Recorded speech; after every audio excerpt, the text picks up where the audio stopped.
ఇప్పుడే గుడికి వెళ్ళేసి వస్తున్నా. అసలు ఈ టాపిక్ గురించి చెప్పాలా వద్దా అని ఆలోచించినాను. ఇప్పటికి నేను ఇది సెకండ్ టైం చూడబట్టి.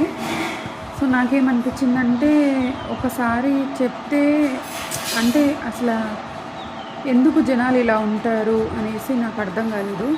ఒకసారి చెప్తే బాగుంటుంది అనేసి ఈ వీడియో చేయాలనుకుంటున్నాను. ఇప్పుడు సింపుల్గా మీరు చూసారు కదా, అక్కడ డస్ట్బిన్ ఉంది పక్కన.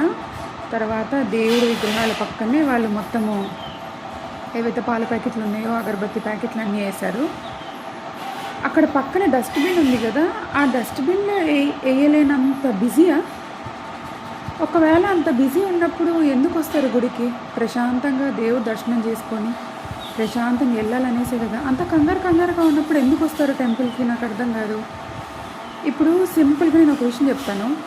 మన ఇంటికి ఎవరన్నా వచ్చి కాసేపు ఉండి ఇల్లంతా చెత్త చేసేసి, ఇచ్చిన వస్తువు సరిగా తినకోకుండా కింద పడేసి ఇల్లంతా చెత్తగా చేస్తే నెక్స్ట్ టైం మనం వాళ్ళని ఇంటికి రానిస్తామా? రానిచ్చాం కదా. అలాంటప్పుడు ఎందుకు మనం అలా బిహేవ్ చేస్తాం? నాకు అర్థం కావట్లేదు. ఎందుకు మళ్ళీ అలా బిహేవ్ చేస్తారు?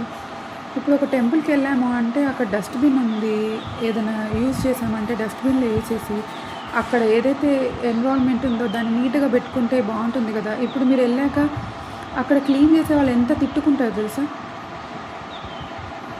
గుడికి వచ్చేది ప్రశాంతత కండి. అక్కడున్న ఎన్విరాన్మెంట్ మొత్తము చెత్త చేసేసి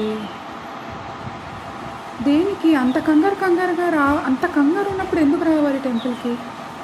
ఒక్క హాఫ్ అన్ అవర్, ఒక 10-15 మినిట్స్ కూడా మీరు టైం స్పెండ్ చేయలేనప్పుడు టెంపుల్కి ఎందుకు?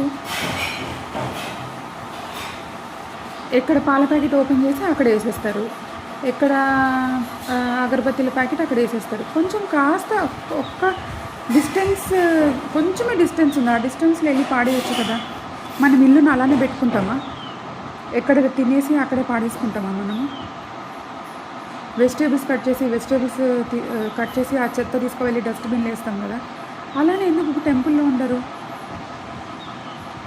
టెంపుల్ అంటే ఇంకా పవిత్రం కదా. ఇంకా మనం ఇంటికన్నా నీట్గా పెట్టుకోవాలి టెంపుల్ కదా. కొంచెం మారుతారని నేను ఈ వీడియో చేస్తున్నాను. యాక్చువల్లీ నేను ఇలాంటి వీడియోస్ చేయను, బట్ ఎవరిలో ఒక్కరిలో అన్నా చేంజ్ అవుతుందని చెప్పి వీడియో చేస్తున్నాను. ప్లీజ్